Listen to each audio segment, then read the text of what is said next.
سحر وختي مشرانو کاهنانو د قومي مشرانو او د شریعت د عالمانو او د شورا نورو ټولو غړو سره یوه غونډه جوړه کړه او یوه پریکړه یې وکړه. هغوی عیسی په زنځیرونو وتړلو او روان یې کړ او پیلاطس ته یې وسپاره. پیلاطس د هغه څخه پوښتنه وکړه، آیا ته د یهودیانو پاچا یې؟ عیسی ځواب ورکړ، ته پخپله وایې. مشرانو کاهنانو په هغه باندې زیات تورونه ولګول. نو پیلاطس د هغه څخه بیا پوښتنه وکړه، آیا تا سره هیڅ ځواب نشته؟ ګوره هغوی په تا باندې څومره تورونه لګوي. خو عیسی ځواب ورنه کړ. نو په دې باندې پیلاطس حیران شو. پیلاطس به د فسې په هر اختر کې د خلکو په غوښتنه یو بندي آزادولو. په هغه وخت کې یو سړی چې براباس نومېده او د باغیانو سره یې د الګولې په وخت کې قتل کړی بندي و. خلک پیلاطس ته ورغلل او د هغه څخه یې وغوښتل چې زموږ دپاره هغه کار وکړه لکه څنګه چې هر وخت یې په اختر کې کوو.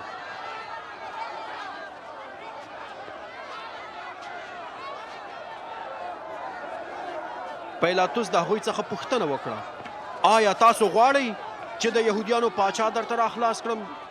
ځکه چې پیلاطس په دې پوهېده چې مشرانو کاهنانو د بخیلۍ له امله عیسی هغه ته په لاس ورکړی دی.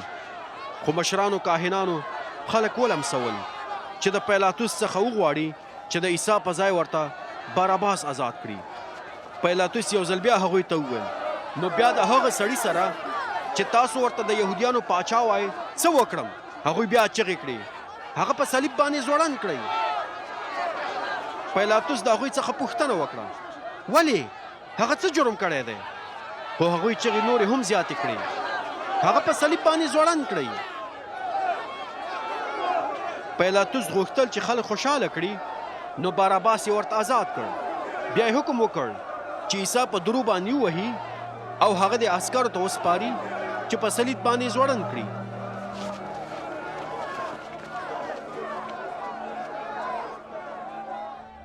عسکرو عیسی دننه د والي ماڼۍ ته بوته او ټول کنډه کې راټول کړ. هغوی عیسی ته ارغواني چپنه ور واغوستله او د اغزیو تاج ور په سر کړ. بیا یې هغه ته سلامي کوله، ژوندی دې وي د یهودیانو پاچا. هغه یې په لرګي باندې په سر وهلو او لاړې ور باندې توکولې او د هغه په مخ کې به په ګونډو شول چې دا وښایي چې ګوندې درناوی کوي. کله چې هغوی ملنډې وهل بس کړل، نو هغه ارغواني چپنه یې ترې وویستله او خپل کالي ورته بیرته ور واغوستل. بیا یې هغه د باندې بوته چې په صلیب باندې ځوړند کړي.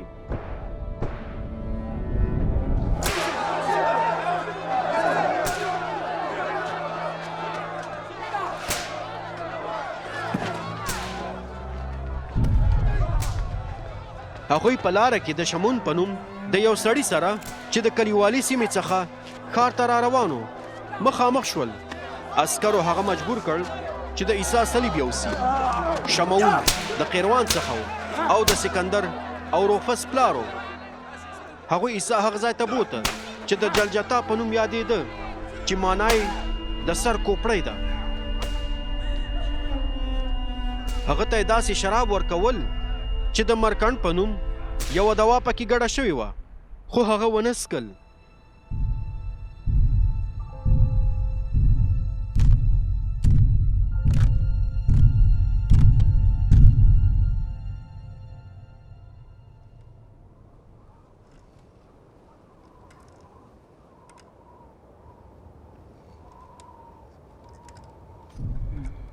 بیا هغوی عیسی په صلیب باندې میخ کړ او پچه یې واچوله او د هغه کالي په خپل منځ کې سره وویشل چې کوم شی د چا شي.